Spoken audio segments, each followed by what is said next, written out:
श्रीमद् भागवत कथा कली काल में कल्प वृक्ष है और मैं सर्वप्रथम अपने परम पूज्य संत श्री सुरेशानंद जी महाराज के चरणों में नमन करते हुए, उनका ध्यान करते हुए यही विषय आप सबके लिए संदेश रखूं कि श्रीमद् भागवत कथा साक्षात कोई पोथी नहीं है, ये साक्षात भगवान श्री कृष्ण का वांग्मयी स्वरूप है। इसमें 4 वेद, 6 पुराण, 18 शास्त्रों का निचोड़ है। संसार सागर में इस कलिकाल में श्रीमद् भागवत कथा एक कल्प वृक्ष के समान है। प्रिय कृष्ण भक्तों, जो भी जीवात्मा नित्य स्तुति श्रीमद् भागवत कथा का भक्ति चित्त युक्त होकर के पाठ करती है, उसके जीवन में जगत पिता परमेश्वर उसके जीवन से तीनों भौतिक, दैहिक, दैविक और भौतिक तीनों संतापों का हरण करते हैं और उस जीवात्मा के हृदय में भक्ति का वास करते हैं और अंत समय में वो जीवात्मा भगवान श्री कृष्ण की प्राप्ति करती है और उसके चरणों में उसका वास होता है।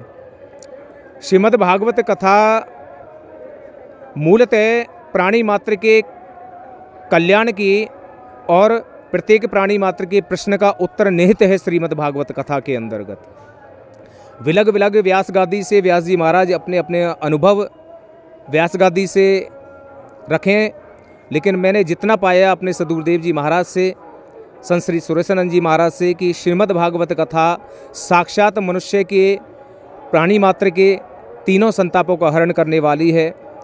भगवान श्री कृष्ण साक्षात शरणागत वत्सल हैं, शरण में आए हुए की रक्षा करने वाले हैं। साक्षात परम पूज्य श्री सुखदेव जी महाराज ने 7 दिन से धारा प्रवाह श्रीमद् भागवत कथा का रसपान हमारे राजा परीक्षित जी को श्रवण कराया और महाराजा परीक्षित जी को अंत समय में श्रीमद् भागवत कथा कहते हैं कि भय से मुक्त कर देने वाली होती है।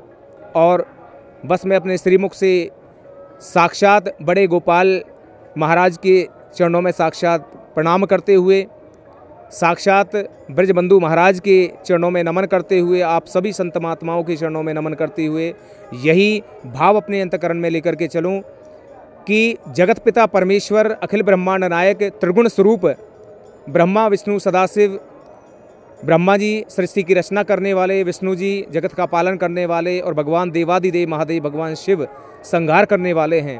अतः हे जीव, परमेश्वर कहते हैं कि हे जीव, मैं तुझे अपार शक्तियाँ इस जीवन में देकर के भेजता हूँ। जब जब तू मेरी दी हुई शक्तियों का सदुपयोग मानवता के कल्याण के लिए करेगा, भक्तों के कल्याण के लिए करेगा, संतों के कल्याण के लिए करेगा, तो वो शक्तियाँ मैं तेरे पास दूँ और तेरे ऊपर सदा अपनी कृपा दृष्टि बरसाए रखूँ। लेकिन हे जीव, जब जब तू मेरी शक्तियों का दुरुपयोग करेगा, मानवता के लिए पतन का रुख अख्तियार करेगा, तब तक मैं अपनी दी हुई शक्तियों को तुझसे छीन लूँगा और तेरा संहार भी करूँगा। जगदीश्वर कहते हैं कि हे जीवात्मा, मैंने संसार में तुझे क्या कुछ नहीं दिया। जब मैंने देखा कि बाल्यावस्था में तूने जन्म लिया, तो जन्म लेते ही तूने वर्षों तक जन्म महोत्सव को धूमधाम के साथ मनाया, तूने बड़ी तैयारी की। पुत्री का विवाह किया तो तूने बड़ी भव्य तैयारी की। संसार सागर की भौतिक सुविधाओं को जब तुमने भोगा तो तुमने बड़ी तैयारी की। और क्या तुमने मेरे पास आने की तनक सी भी, थोड़ी सी भी तैयारी की? और वो जीवात्मा कहती है कि प्रभु, आपके पास आने की मैंने थोड़ी सी तैयारी नहीं की। और वो तैयारी क्या है? श्रीमद् भागवत कथा का रसपान करना, हरि नाम संकीर्तन करना, भगवान की भक्ति में लीन होकर के मनुष्य प्राणी मात्र का अंतिम लक्ष्य है कि कृष्ण की प्राप्ति हो। अतः पुनः मैं अपनी व्यास गादी से, मेरी व्यास गादी का नाम 7 दिन आनंद के, 7 दिन आनंद के, जिस जीवात्मा को संसार सागर में भगवान श्री हरि की कृपा का पात्र होना है, अंत में भगवान श्री कृष्ण को प्राप्त करना है, उनकी कृपा के पात्र बनना है, वो 7 दिन आनंद के जिए। परीक्षित जी महाराज के जीवन में केवल 7 दिन, प्रिय कृष्ण भक्तों, हम सभी जीवात्माओं के जीवन में केवल 7 दिन शेष हैं। 8वां तो दिन कोई बनाया ही नहीं। अतः इन्हीं 7 दिनों की बेला में किसी समय, किसी घड़ी हमने जन्म लिया जीवात्मा ने, और इन्हीं 7 दिनों में किसी घड़ी, किसी पल हमें जाना है।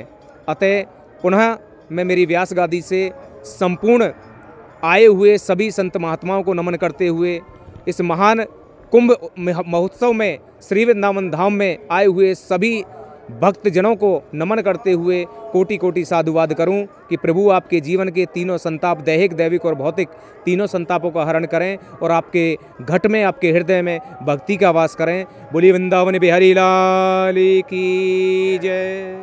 आप हमारे संत वाणी चैनल को सब्सक्राइब करें, वीडियो को लाइक करें, शेयर करें और हाँ, बेल आइकन पर क्लिक करना बिल्कुल ना भूलें ताकि हमारी किसी भी वीडियो की सूचना सबसे पहले आपको मिले।